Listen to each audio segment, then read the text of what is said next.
आज हम देखते हैं जावास्क्रिप्ट के अंदर इवेंट्स किस तरीके से हैंडल किए जाते हैं। यानी किसी बटन के ऊपर जब हम क्लिक करते हैं तो कोई एक्शन परफॉर्म करवाना हो हमने, वो कैसे करते हैं। कल हमने देखा था कि HTML के अंदर जो आईडी, किसी एलिमेंट को हमने टारगेट कैसे किया था आईडी के थ्रू। तो यहां पे मैं इसको हेडिंग एक लिख रहा हूं और इसके नीचे एक बटन बना रहा हूं। ठीक है,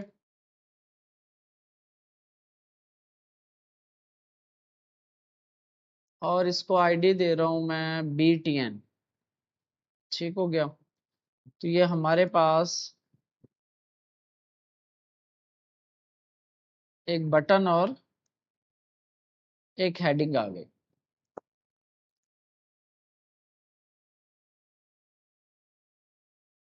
यहां पे सबसे पहले तो हमने जावास्क्रिप्ट के अंदर सबसे पहला काम किया, क्या किया जाता है कि हमने जो है इन दोनों को टारगेट करना है, बटन को भी और उस हेडिंग को भी जिसके ऊपर कोई एक्शन। यानी मैं ये चाह रहा हूं कि मैं इस बटन पे क्लिक करूं और इसका कलर चेंज हो जाए।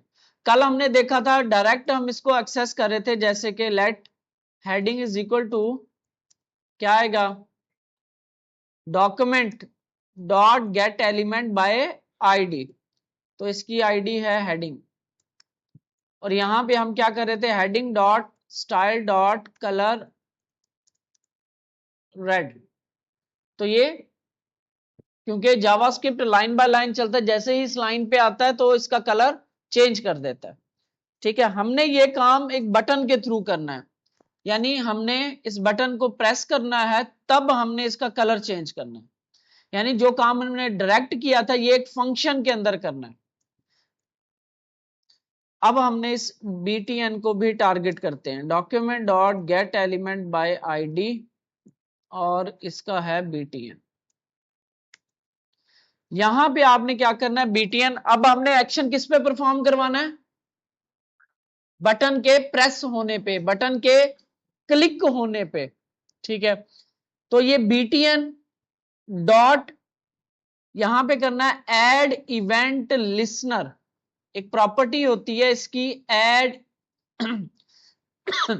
Event listener.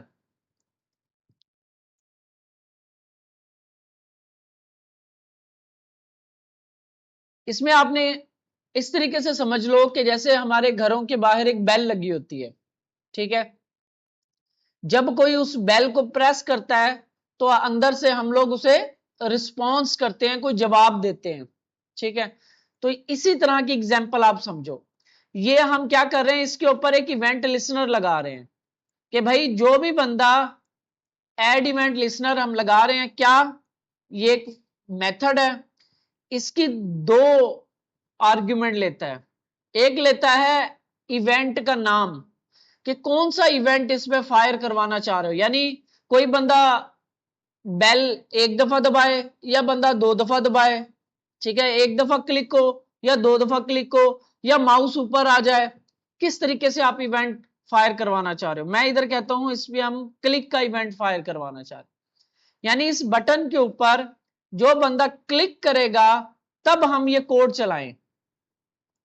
अच्छा, पहला आर्ग्यूमेंट होता है क्लिक, और यहां पे कोमा लगा के दूसरा आर्ग्यूमेंट होता है वो फंक्शन जो इस क्लिक के ऊपर हमने परफॉर्म करवाना है। तो यहां पे आपने इस तरीके से एक फंक्शन पास करना है, ऐसे ऐसे। दोबारा देख लो, और इस फंक्शन का कोई नाम नहीं होगा। फंक्शन जैसे हम उधर लिख रहे थे ऐसे, पैरेंथेसिस। ठीक है, यहां पे आर्गुमेंट लेता होता है फंक्शन, और इसके अंदर यहां पे वो एक्शन परफॉर्म करते हैं। जैसे हमने यहां पे बनाया था फंक्शन सम, इस तरीके से, बस इसमें नाम खत्म हो जाएगा आपका। इस तरह के फंक्शन को हम एनोनिमस फंक्शन कह रहे होते हैं, बगैर नाम वाला फंक्शन। ठीक है, और जब, अब ये बड़ी इंपॉर्टेंट बात है कि जब एक फंक्शन में एज ए आर्ग्यूमेंट दूसरा फंक्शन पास हो रहा हो तो उसको कहते हैं, वो जो पास हो रहा है फंक्शन उसको कहते हैं कॉल बैक फंक्शन।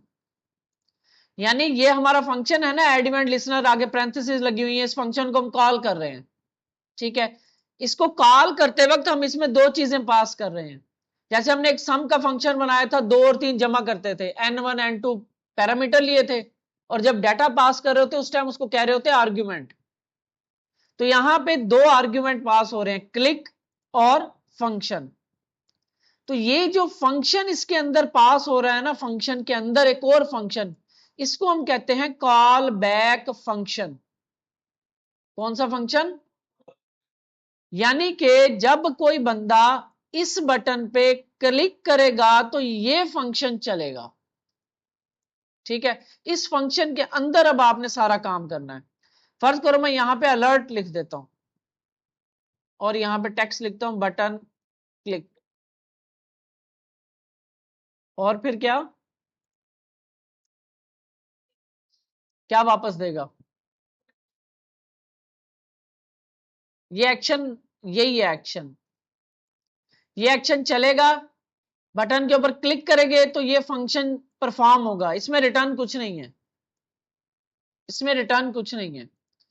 तो ये मैंने क्लिक किया तो ये देखो आपके पास ये वाला फंक्शन चलेगा।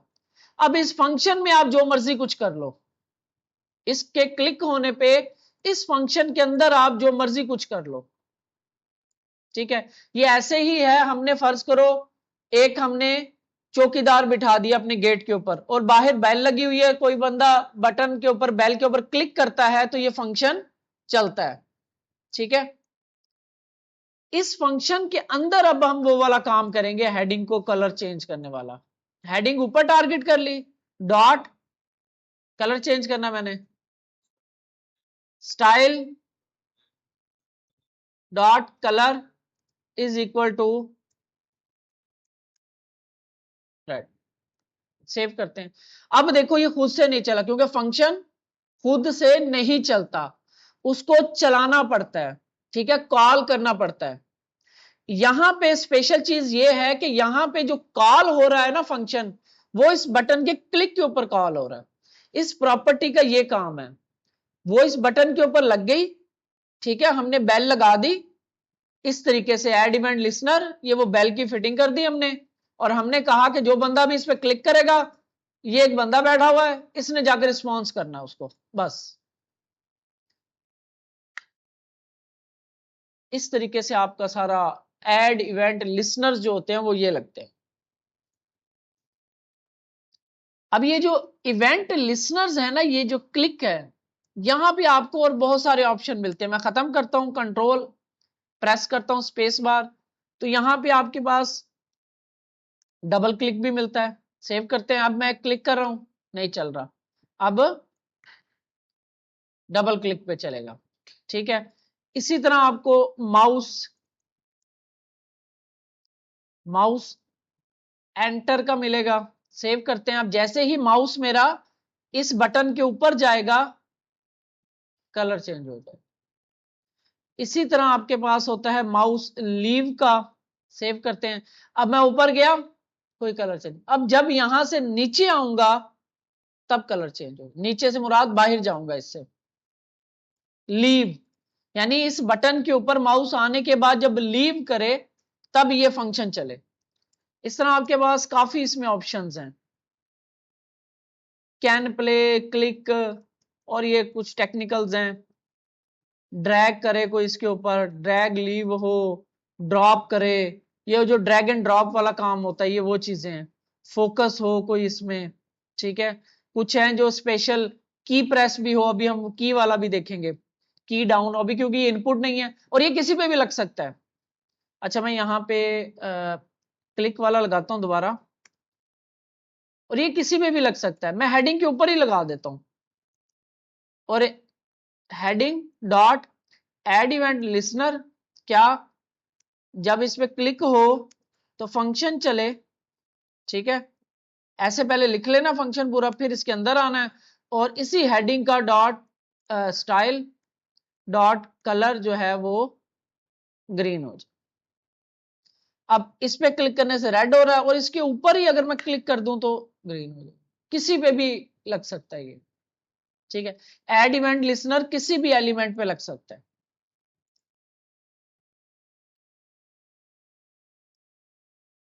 इसके बाद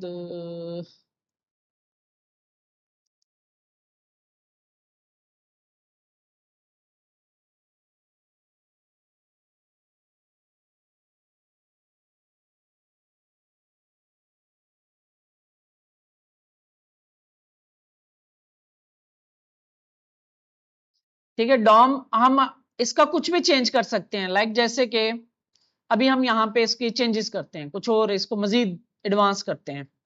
तो ये मैं हेडिंग वाले पे इसको कमेंट कर रहा हूं, देख लेना आप।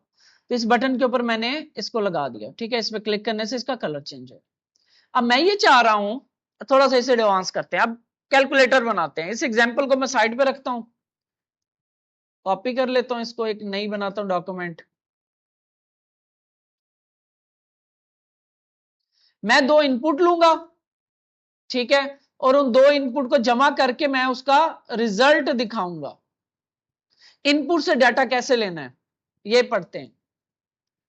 तो ये हेडिंग बटन भी रहने दो, हेडिंग भी रहने दो, एड इवेंट लिसनर भी रहने दो। यहां पे मैं एक इनपुट लेता हूं, इनपुट टाइप टेक्स्ट और प्लेस होल्डर नंबर 1, ठीक है जी, और input type text place holder और नंबर 2, ठीक हो गया। अच्छा, इसके बाद यहाँ पे बटन हमारे पास है, इस बटन को हम इसके ऊपर ले जाते हैं, इस बटन को यहाँ पे ऊपर ले जाते हैं, फॉर्मेट डॉक्यूमेंट और सेव, और इसको अब रन करते हैं। ठीक हो गया, इनपुट 1 नंबर 1 नंबर 2, और यहाँ पे चेंज कलर को हम कहते हैं, इस बटन को कह देता हूं मैं कैलकुलेट, ठीक है जी। मैं इन दोनों में नंबर लिखूंगा, यानी कि 56 लिखता हूं, और इधर 23 लिख रहा हूं, उस पर क्लिक करूंगा तो इन दोनों का जो जमा होगा वो यहाँ पे आएगा, ठीक है। अब ये काम मैंने करना, तो सबसे पहले तो इनको आईडी लगा दूं मैं, तो आईडी num1 लगा रहा हूं इसको, और आईडी num2, क्योंकि दोनों को टारगेट करेंगे तो उसकी वैल्यू आएगी, टारगेट सबसे पहले होगा। अच्छा जी, हेडिंग टारगेट कर ली, यहाँ पे मैं कहता हूं let num1 is equal to document dot get element by ID.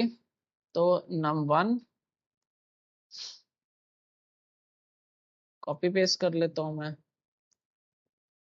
तो num2 num2, ठीक है, और बटन बटन, ठीक हो। तो चारों मेरे पास टारगेट हो गई। यहाँ पे मैं ये जो टेक्स्ट है हेलो क्लास लिखा हुआ है, यहाँ पे मैं सम 0, ठीक है, यहाँ पे मैं रिजल्ट दिखाऊंगा, ठीक है। लेकिन इस अच्छा आगे चलते हैं, फिर मैं आपको बताता हूं। तो हेडिंग टारगेट हो गई, इसमें रिजल्ट दिखाना है हमने, num1 टारगेट हो गया ये वाली फील्ड, और num2 ये वाली फील्ड, और बटन जिसके ऊपर फंक्शन चलाना है मैंने, कैलकुलेट करना, ठीक है।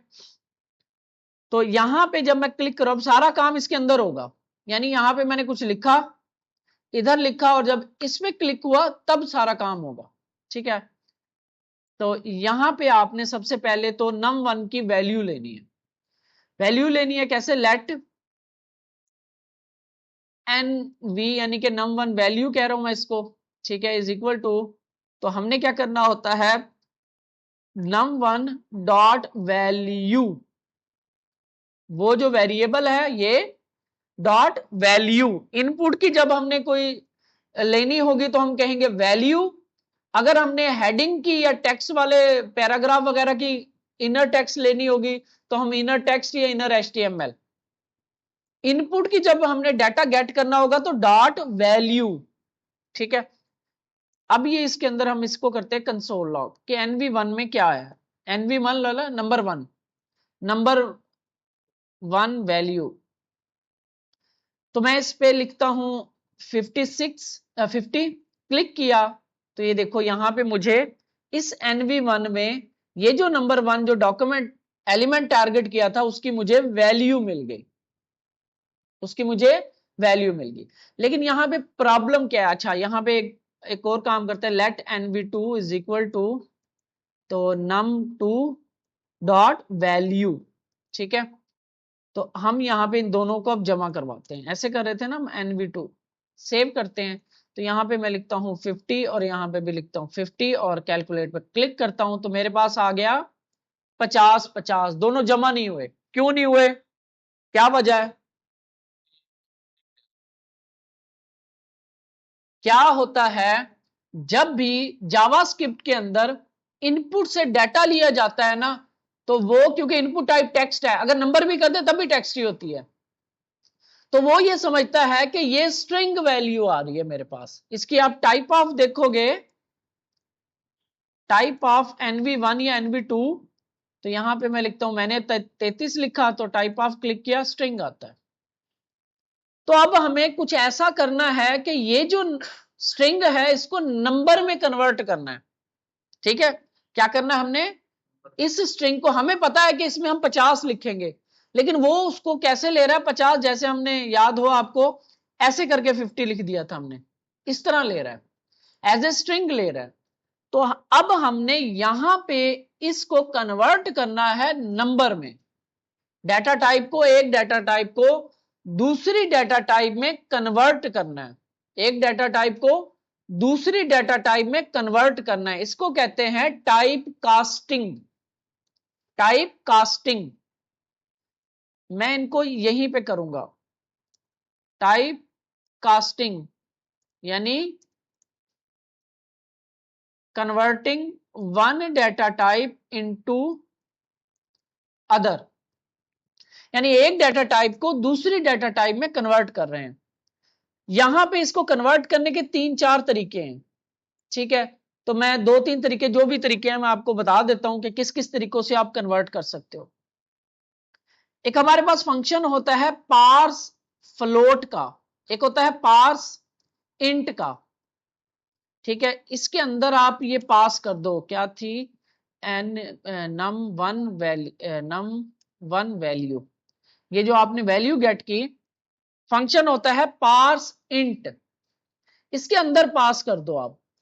तो ये अब देखोगे nv1 की, nv1 जो है ये कन्वर्ट होके अब ये हो जाएगा 33 नंबर हो गया। ये पार्स इंट का फंक्शन जो है ना, इसको नंबर में कन्वर्ट कर देता है, किसको, num1 की वैल्यू को नंबर में कन्वर्ट कर देता है, ठीक है। और दूसरा मैं दिखा देता हूं, एक और होता है हमारे पास पार्स फ्लोट। इसमें और इसमें फर्क क्या होगा कि अगर फ्लोटिंग नंबर है तो हम पार्स फ्लोट से करते हैं, और अगर दूसरा नंबर है, होल नंबर है, तो हम पार्स इंट से करते हैं। दो तरीके तो ये हैं, और भी तरीके हैं, दो तरीके और भी हैं इसको चेंज करने के, ठीक है। तो अभी हम इनको देखते हैं। तो अब हमारे पास ये दोनों नंबर में कन्वर्ट हो जाएंगे, यानी num1 की वैल्यू नंबर में कन्वर्ट हो जाएगी और num2 की वैल्यू भी नंबर में कन्वर्ट हो, ये दोनों तरीके मैंने आपको बता दिए, ये दो फंक्शंस हैं। अब num1 और num2 की वैल्यू भी देख लें, nv2, तो 33 लिखा, नंबर हो गई। अब हम इन दोनों को जमा कर सकते हैं, यानी nv1 जमा nv2, सेव करते हैं, तो 33 और 44 77 हो गए, और इनका कलर भी देखो ब्लू ब्लू सा नजर आ रहा है आपको, ठीक है। तो इसका कलर भी चेंज हो जाता है, ठीक हो गया। तो जब भी आपने इनपुट से डाटा लेना है, अगर तो आपने उसमें कैलकुलेशंस लगानी है कोई, तब आपको उसको नंबर में कन्वर्ट करना पड़ेगा, क्योंकि वो एज ए स्ट्रिंग लेकर आ रहा होता है, ठीक है। तो ये तरीका है नंबर में कन्वर्ट करने का, पहले टारगेट किया, फिर उसकी वैल्यू को इस फंक्शन के थ्रू नंबर में कन्वर्ट किया, और मैंने बताया था इक्वल के पहले चलती है राइट साइड, इक्वल के पहले राइट साइड चलेगी, वो कन्वर्जन होगा, और वो वैल्यू फिर लेफ्ट साइड को असाइन हो जाएगी, यानी इस वेरिएबल को असाइन हो गई। num1 की वैल्यू इंटीजर में कन्वर्ट होके, यानी नंबर में कन्वर्ट होके nv1 को मिल गई, ठीक है। और इसी तरह से ये भी num2 की वैल्यू nv2 को मिल गई। अब हम यहां पे जमा कर सकते हैं। अब हमने ये जमा जो है ये यहां पे शो करवाना है, बिल्कुल सिंपल है। हेडिंग हमने टारगेट कर रखी है, हेडिंग डॉट, इसकी टेक्स्ट चेंज करनी हो कौन सा प्रॉपर्टी है, कल हमने यूज की थी, दो हमने पढ़ी थी, इनर HTML। तो ये HTML नहीं है, हम इनर टेक्स्ट करेंगे। बराबर हो NV1 जमा NV2, दैट्स इट। 33 22 जमा 55। लेकिन क्योंकि ये पूरी की पूरी हेडिंग ही चेंज कर देता है, ये सम का पूरा चेंज कर रहा है, तो हम यहां पे छोटा सा काम कर लेते हैं। ये जो रिजल्ट है ना, यहां पे एक स्पैन लगा देते हैं, स्पैन। ठीक है, इसको मैं क्लास लगाता हूं। अब दूसरा टारगेट करने का तरीका बताता हूं, क्लास लगाता हूं। मैं कहता हूं RES, ये हमने आईडी की बेस पे कर रहे थे, अब हम क्लास की बेस पे करते हैं। क्लास की बेस CSS वाला रूल, दूसरा जो एक तरीकेकार है, उसमें हम let RES is equal to document dot query selector. एक है क्यूरी सिलेक्टर और एक क्यूरी सिलेक्टर ऑल। इसके थ्रू हम जो CSS वाले सिलेक्टर्स होते हैं ना, वो यूज कर सकते हैं। क्यूरी सिलेक्टर एक को अगर सिलेक्ट करना है, एक क्यूरी सिलेक्टर ऑल होता है क्लास में, जैसे सारी क्लासेस को सिलेक्ट करना है तो ऑल। तो क्यूरी सिलेक्टर CSS में कैसे सिलेक्ट करते हैं क्लास को, डॉट के साथ, डॉट और आगे RES। अब आप क्यूरी सिलेक्टर के थ्रू आईडी वाला भी ये भी कर सकते हो, हैश लगा दो, हैश। ठीक है, तो क्यूरी सिलेक्टर की मदद से आप CSS वाले सिलेक्टर यूज कर सकते हो। बेहतर होता है कि हम अगर आईडी लगी हुई है तो गेट एलिमेंट बाय आईडी के साथ जाएं, बेहतर ये है। ये इजी हो जाता है कि हमें करना नहीं पड़ेगा, क्योंकि अभी हमने क्लास सिलेक्टर नहीं देखा, उसमें जरा टेक्निकल आ जाता है थोड़ा सा, इनके में चेंजेस होती हैं। अच्छा, ये हमने सिलेक्ट कर लिया, जैसे ये सिलेक्ट किया वैसे ये सिलेक्ट कर लिया। अब मैंने जस्ट ये वाला एरिया सिलेक्ट कर लिया जिसके अंदर 0 लिखा हुआ था, स्पैन छोटा सा। अब इसको जाके मैं यहां पे, अब मुझे इसका किसका चेंज करना है, रेस का, यानी कि रिजल्ट का। अब ये सम चेंज नहीं होगा, इसके अंदर स्पैन वाला चेंज हो जाएगा।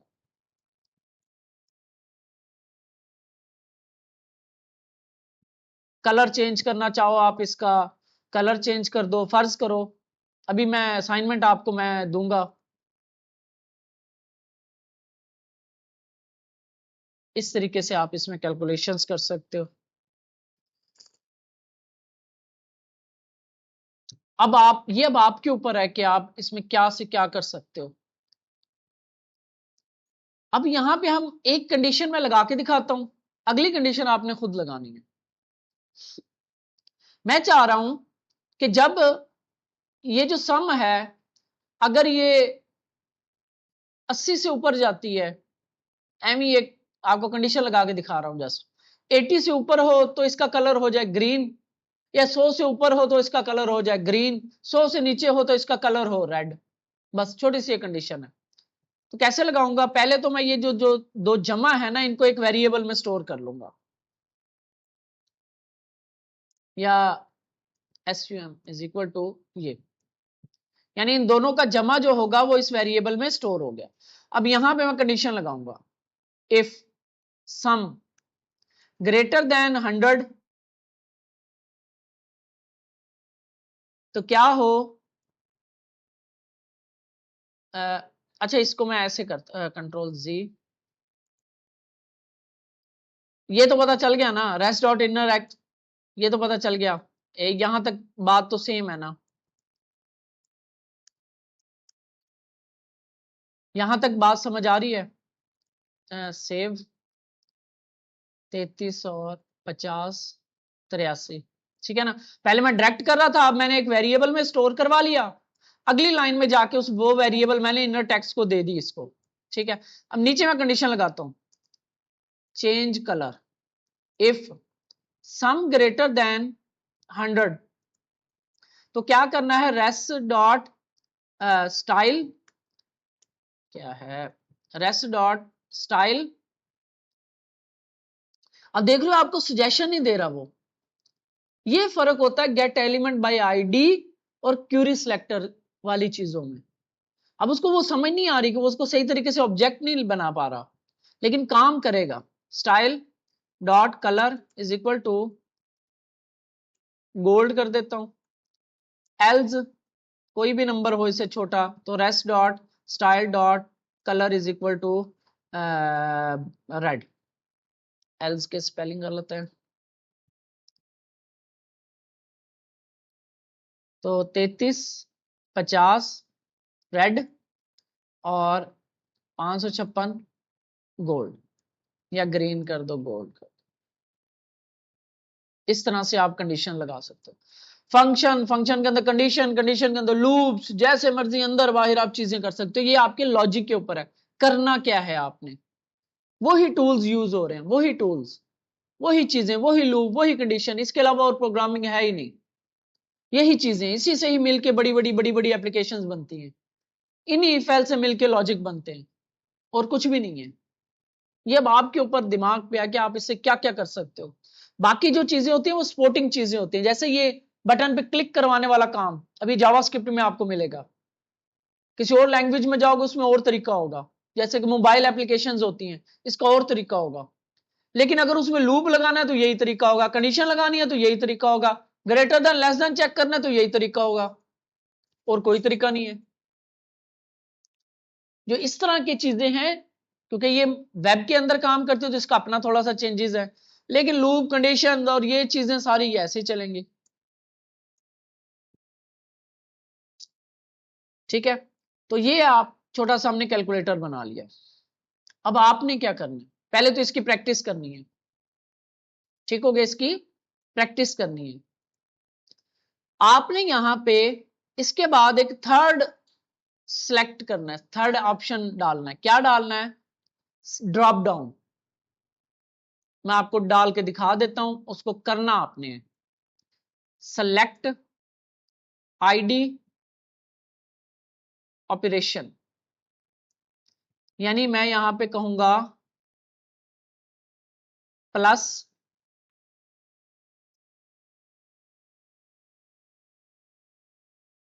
मल्टीप्लाई और माइनस होता है। ठीक है,